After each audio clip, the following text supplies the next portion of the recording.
Financial statement.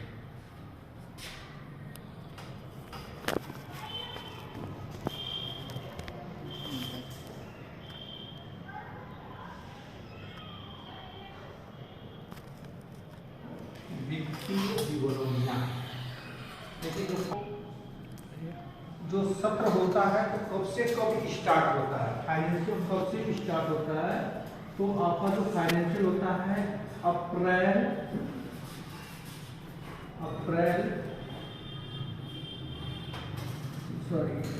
1 अप्रैल से start होता है, और आपका जो क्लोजिंग होता है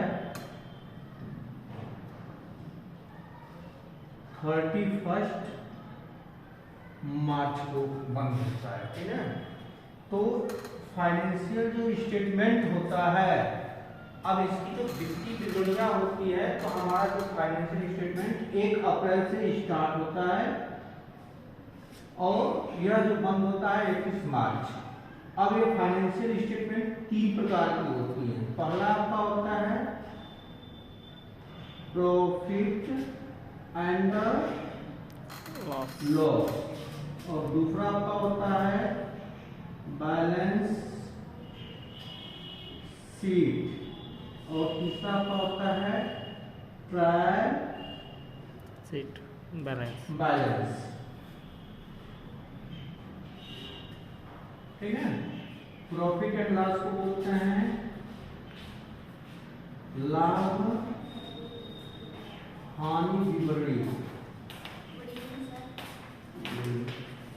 फिर ये आपका होता है चिट्ठा, और ये आपका होता है तलपट। ये 3 विवरणियां होती हैं जिससे आपके व्यवसाय के अंदर, व्यापार के अंदर आप यह ज्ञात कर सकते हैं कि आपके व्यवसाय में कितना लाभ, कितनी हानि हो रही है, आपके व्यवसाय की पूरी संपत्ति कितनी है, और आपके व्यवसाय की पूरी विवरणी कितनी है। इस प्रकार से तैयार किया गया है। तो इन तीनों के माध्यम से आप अपने पूरे व्यवसाय की विवरणी को निकाल सकते हैं। अब इस पर जो आपका होता है, अब इस पर एग्जाम्पल, जिसका जो एग्जाम्पल होता है वित्तीय विवरणी का, जिस तरह से अगर तीनों को निकालना होगा, तो सबसे पहले हम लोग लिखेंगे पहला एग्जाम्पल व्यापार प्रारंभ किया। अब आपका जैसे मान लीजिए 20,000 रुपया। दूसरा एग्जाम्पल होगा नकद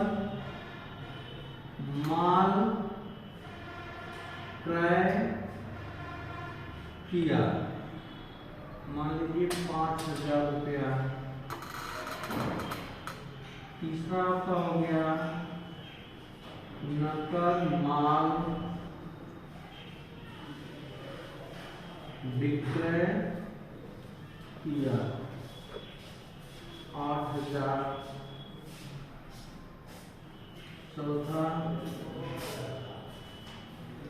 श्याम से उधार माल खरीदा 30,000। रोहन को उधार माल बेचा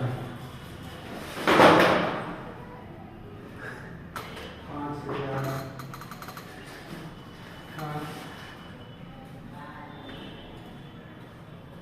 मजदूरी दिया 200।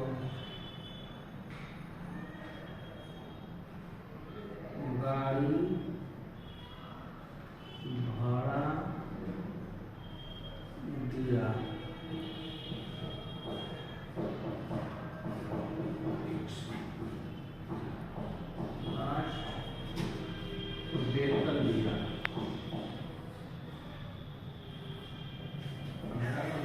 ठीक है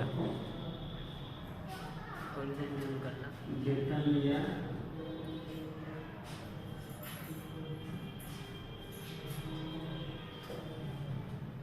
ठीक है। इस तरह से आपका एक एग्जाम्पल मिलेगा। अब इस एग्जाम्पल पर आपको सबसे पहले प्रॉफिट एंड लॉस विवरणी तैयार करना होगा।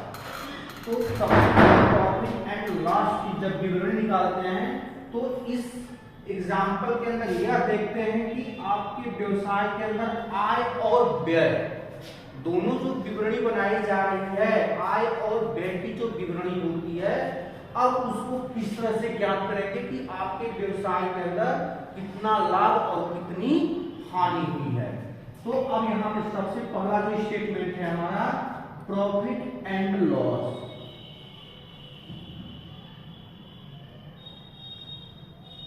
प्रॉफिट एंड लॉस विवरणी निकालेंगे। तो इस विवरणी को निकालने के लिए सबसे पहले इसके दो भाग में बांटा जाता है। एक तरफ आपका होता है आय और एक तरफ होता है व्यय। तो इसको हम लोग दर्शाते हैं पार्टिकुलर डियर और पार्टिकुलर सीआर।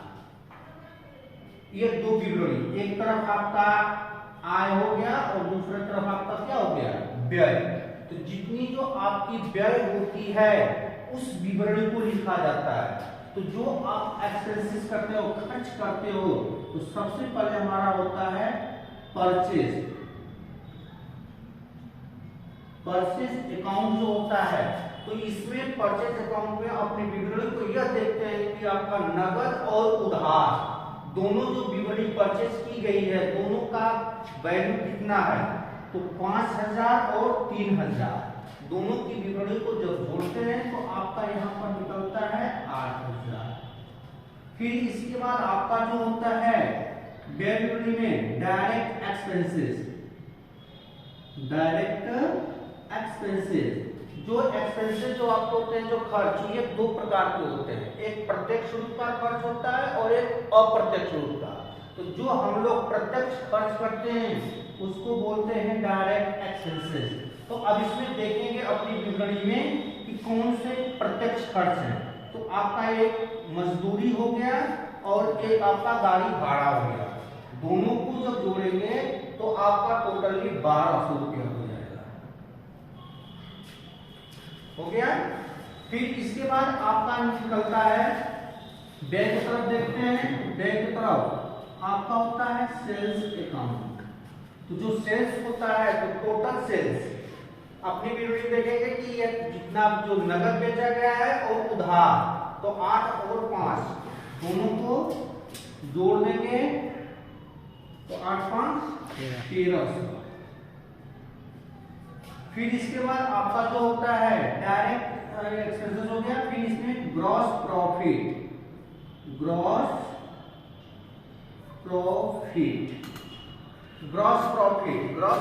का जो होता है सकल लाभ।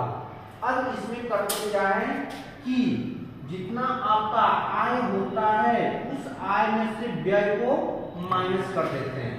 तो इस 13,000 में से अब इस टोटल दोनों विवरणी को जोड़ लेते हैं और फिर उसके बाद माइनस कर देते हैं। तो माइनस करने पर आपका कितना हो गया, अब यहाँ भी इसको माइनस कर देते हैं 13,000 और यहाँ पे हो जाएगा 9,200।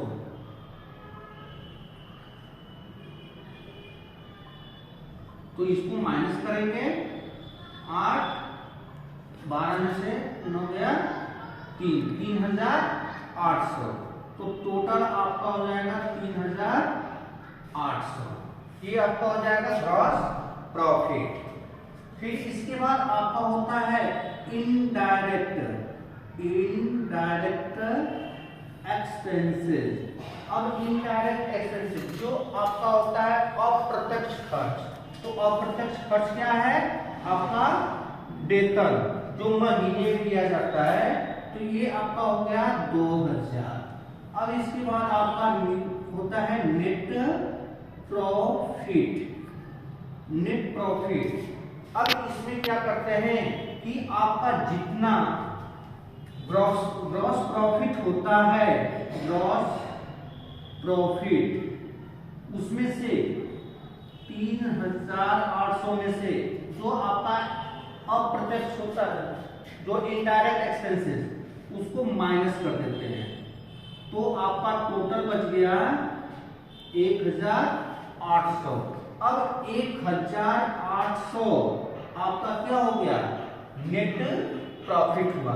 अब इस विवरणी से आपको यह पता चल जाएगा कि आपके व्यवसाय में टोटल कितने का लाभ हुआ, 1800 रुपए का लाभ हुआ। अब यहाँ डेबिट और क्रेडिट, आय और जो व्यय, दोनों जो पक्ष हैं, उन दोनों पक्ष को बैलेंस करेंगे, बराबर करेंगे। इन दोनों पक्ष को हम बराबर करते हैं तो कितना आता है, तो ये जो ग्रॉस प्रॉफिट होता है, तो ग्रॉस प्रॉफिट क्रेडिट साइड के तरफ बैलेंस करने के लिए ग्रॉस प्रॉफिट यहां पर भी लिखा जाएगा, ग्रॉस प्रॉफिट 3800। अब यहां पे जो आपका टोटल होगा क्रेडिट, उसको जोड़ देंगे, 00861। अब इसको भी जोड़ेंगे, 00 होगा, 8 हो जाएगा, कंफ्यूजन पड़ रहा है ना, 8 को 10, 10 और 8 18, 18 को 8 हासिल हो गया 1। फिर इसके बाद 8 9 9 3 12 12 और 1 13 14 13 13 2 15 और 1 16। यहाँ पर जो टोटल होगा दोनों तरफ का टोटल क्या होगा, बराबर आएगा। 16,800 रुपया डेबिट साइड का आएगा, 16,800 रुपया क्रेडिट साइड का आएगा। दोनों तरफ का बराबर आपका ये प्रॉफिट एंड लॉस इस विवरणी से तैयार करते हैं।